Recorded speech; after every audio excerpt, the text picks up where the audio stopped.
Hey everybody, what's going on? I hope you're doing pretty well.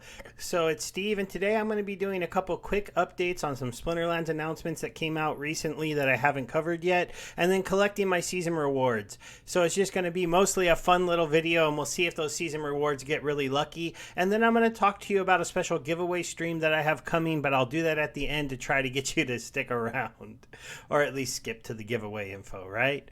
Okay, so the first thing I'll just talk about briefly, I was on Luke's channel again last night for the Splinterlands talk show. We had a pretty good discussion. We had a couple people in the crowd that were not too happy with the game, but overall, I think we all still think Splinterlands has a good future coming up, but it's just not coming up fast. That is kind of my general take that, land is really needed. It's not coming out at least until probably the early part of next year. We need the land to soak up a lot of that excess supply that you see in the marketplace. You need a reason for players like me with a maxed out account to go, oh, if you're going to sell cards really cheap, I'll go ahead and keep buying them from you to get higher level cards to stake onto my 200 lands. But well, I can't do that today because I don't need them. Also, we have the major rewards structure coming that should help maybe soak up some of that supply and push card prices back up a little bit, but that's yet to be seen because we haven't seen the official announcement on how everything's going to change for the new rewards. Once that comes out, it'll be pretty major. We'll want to cover it very fast, and I will be trying to probably get a video out on that as quick as possible because it's going to be our first major event to see how things change in this economy. We also have a few good things going on, such as validators coming to help the prices of vouchers and SPS token, and then after that, hopefully we'll be starting to see SPS starting to get earned within the game, which should have an overall good approach to all the value of the cards because the cards were worth a lot when you were able to earn DEC, and DEC was worth a lot. So picture when we're earning SPS, but at that point you need SPS for governance, so it's no longer selling cheap. And let's say SPS is a quarter, and you can earn SPS for playing the game. Well, what is that going to do to the cards if they're able to earn a 30% of the supply by playing those cards? Accounts will still want to be playing those. Well, people want to come and play again. There'll be a really push to do well, to do higher in leagues, to play in leagues that earn more SPS. And that's a big thing I wanted to go ahead and mention really quickly. Now let's get into the updates that they've given out over the last few days. We'll start with the smaller one, then we'll go to the more major one. So Brawls got an update. Now, if you're not in a guild, this doesn't matter a lot for you. And this update wasn't like, earth shattering. But basically what they did was they went ahead and changed it a little bit so that we'd be getting more rewards depending on how you did in each one of the battles. So the example that they tried to fix here was this idea that, the top couple people in the Brawls were getting all of the rewards. Those guilds consistently win all the time. They're pulling all of the crowns, and it's just taking too long for us to get into the higher leagues where we'd be earning more merits, and then we'd be able to level up our gladiator cards faster. I mean, I know my guild has been very active, and still I'm sitting there with, only second and third level gladiator cards, and brawls have been around for a long time, and I've participated in almost all of them, other than a couple times I had to take a week off because I was traveling or doing something that prevented me from taking part in it, or I forgot to do my matches. And my guild has a rule: if you forgot, you don't get to be in the next one. That won't be a problem once you get a maxed out house and your whole guild can participate if they want, but this is something that everyone right now is kind of facing if you have a full guild. The other thing that this was basically where they talked about how they reduced the top 3 bonus crowned amount and basically spread it out throughout the rest of all the places. So, they took basically 10% of the rewards away from the first, second, and third, and they put it out into the all guilds. Now, they do get a little bit of that because that's just what all guilds get for playing. So basically, all of us should get a little bit more crowns for playing, except for the people who consistently get 1, 2, and 3. They will get a little bit less, and this should in general help all the guilds level up quicker. Not extremely quicker like some people might have been hoping, but that's just the way it ended up working out. because they're giving us a little bit more crowns, a little bit faster. They also are going to go ahead and make the buildings cost a little bit more, but not until you get to level 8. I think it's because their goal here was to help us to get to level 8 or 7 quicker, because my guild is still sitting there trying to get to level 6. And then they feel like once you get to level 7, since the rewards continually get bigger, you'll probably be able to get to 8, 9, 10 relatively quickly, but not too quickly. It was never meant for us to reach level 10 in our guilds extremely fast unless you are one of the top guilds, and that's why the top guilds that do it first will really be able to show that they were quite dominant in brawls. I do know that the gladiator cards take a big part of brawls, and it's frustrating you can't buy them because I still don't even have all of the cards, and so in some matches I run into cards where I'm like, man, how was I supposed to win that? I don't even have that card. And that card is super dominant in this rule set, and that's just part of that series. I remember when it first started, I used to win almost every match because I'm a pretty good player, and then all of a sudden the gladiator cards started to get into the mix, and now there's just sometimes I can't win, and now there's other times where you get llama banned and it's a poison match because they can ban summoners and you auto lose. So there's some very interesting give and take within the brawl system that makes it kind of fun and kind of funny. So I hope they can continue to make this a little bit better. It is a good part of the game, but it could get a little bit better. The other major announcement is SPS got listed into crypto.com. This was really big because it gives us a really good liquidity pool for this, a really good way for U.S. investors to get in and out. And eventually, when you have a coin that's listed on this major market, and they do a big event like this where you can win $100,000 of the token in a trading battle. So you got some of the Splinterlands whales going ahead and putting in their tokens over there and taking part in this big challenge. You know, this should build up some hype for the SPS token. Then we get into the SPS validator sale right after the fact, and this also shows us that this is some of the news that they were holding off on sharing until the distribution to all the VC money happened, because they wanted to make all those people have to sell it before this big announcement came out. Now we're in a pretty red market right now, but SPS did pump about 25-30%, retraced a tiny bit, but we're back up to 13 cents when we had dipped down to around 10. And when our token is only a dime, 3-cent moves are pretty big. And if we end up getting like a double or a triple to make it up to a quarter or 30 cents, that would be really, really big news because the whole market cap has to push. Now, quite a bit of SPS is staked. There isn't a ton liquid, so I do think it is relatively volatile, and any really big buyers can move it up or down quite a bit. And it's nice to see that we got our first major exchange listing. I'm not the biggest fan of crypto.com, but I do understand that they are a very popular exchange that does a lot of marketing, and having your token on there is pretty exciting, especially because I imagine they can do some kind of cross promotion later on and try to put the word out to all the crypto.com users that the SPS token that is tradable on their exchange can be earned if you are playing the Splinterlands game. So go play Splinterlands and then bring the SPS over here to crypto.com, where maybe you'll be able to do staking, maybe you'll be able to do trading, maybe it's just a way for you to liquidate your rewards. I don't know, but for those people that maybe get attracted to the game for that, it could be a boom for the overall cards.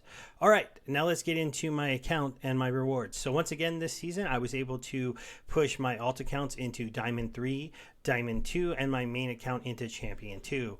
I do miss the days of being a Champion 150 chest player, but I'm just not at that level anymore. I just can't win enough, or there's not enough active players in Champion. But I fought my way into Champion 2. I feel good about that. I think when Modern and Wild comes out, when I play in the Modern format and I don't have to face those beta summoners anymore, I might be able to make a fight for Champion 1. We'll have to see. But I do still have to deal with those dice summoners, but I might bite the bullet and just buy a couple of those if prices continue to go down. That way I actually have a level 8 Lorena and a level 8 Mylor, because those are the only two that really pop their heads up. But I kind of wanted to hold off until the legendary summoners come out, because I wanted to see if any of them would be really good counters to those very strong cards.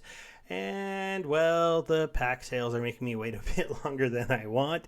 I'm still not up for burning packs. I still think we need that supply for land. I don't think they picked this number just willy-nilly out of nowhere. I think they understood what they were doing when they released that amount of packs. And it's just really the fact that the markets, and we've turned into such a turmoil in the world, that I feel like people aren't buying a lot. I know I myself have been thinking about it. Maybe it's time for me to start thinking about buying packs again. Because I haven't really been doing that, and I do realize that I do know that if I get my hands on a lot of these packs, that I feel very strongly that once land is coming out, there'll be a shortage of monsters, and the packs will start to move very, very fast again, and eventually will be gone. But let's get into claiming some rewards. I also have my Gold Steve account, which made it to Silver 3 again. I haven't done an update video on that in a while, so I do plan to try to do one at some point soon. I'm pretty busy this weekend. It's my birthday weekend. Yay for turning 40. I'm officially old. But, we'll see. We'll see if I can do that early into next week and just kind of let you know where the account is at. It's still grinding, and we'll see how that works. So here's the first set of rewards. We got an epic right there. That was nice. Let's see what else we're going to pull. I also saw a lot of rares tick up. We got a pack, so a pack is solid. Oh, and we got a gold card. Yeah! But it's a Pellicore Deceiver. Still, gold cards are fun to pull. If nothing else, they're just a little bit better for rental market or for burning, or I'm sure for staking. Staking gold cards will probably be very beneficial. One Dark Energy Crystal, right? Thank goodness that wasn't my only chest. Very sorry. So we had a nice little collection here of rares. I love pulling rare cards. We got one epic here. That's a very, very strong card, definitely. We got a Naga there. We got another Naga here. No big Dark Energy Crystals, though, so just really solid rewards. Nothing too crazy. Got one pack, so that's not too bad. We'll log that account out. Now we'll log in my other alt account. This one actually could make it to Diamond 3 if I played it, but I don't play it and the bot can't get it there, but it can get it to Diamond 2, so we can claim the 50 rewards chest here. I might give it a try to actually push it up into that further league, but only I think if I maybe decide to spend a little bit more money and get it a few more powerful cards. All right, let's do a reveal all and see if we get a shaky chest this time. We got an epic and a pack early this time. That gives us a chance to beat the last set of rewards. There's another pack, so 2 packs, 3 packs on the day. That's another reason why, those packs will just keep on floating out to us here. All right. No legendaries, though. My season rewards have been pretty dry on legendaries, though this season both of these accounts did earn me a legendary card. I got one Harklaw and one of the green one, who his name is skipping my head right now. I turned the bots off right now, so they're not playing right now. I usually, the first day of the reset of the season, I don't turn them on until later on in the day to let their ECR build back up a little bit. They usually float right around 50% ECR on their accounts. Once I get them going, they trend down to about there. Then you turn them off, they go back up a little bit, and then they trend back down. It's just something I like to do with my excess cards. Now we'll go ahead and see if Gold Steve can get a card to change his outlook. I have been so busy, I haven't been doing as good of a job of building this account, but I think it'll build a more realistic timeline into how long it takes if you only start with $150.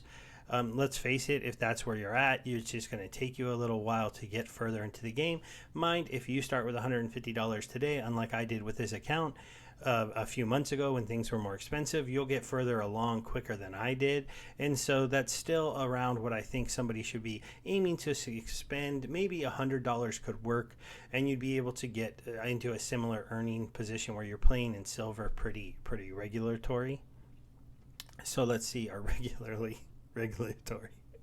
He only gets 12 chests here in silver 3. I'm thinking about trying to push him up into the silver 2, but I don't know. I'm still not really funding him with anything from my main account.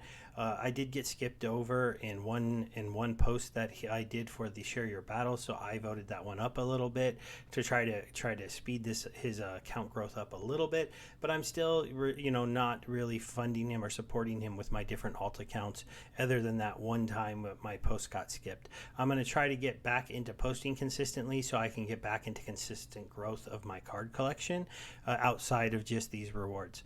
Obviously, every time you end a season, you have a chance to flip open a couple chests and see if you can move your account along. Any card is good when you're using a small account, but you really want to see at least like maybe a rare card. There we go. We got one for Exploding Rat. We got a Pellicore Deceiver. This is actually not too bad. We got 5 cards out of my chest.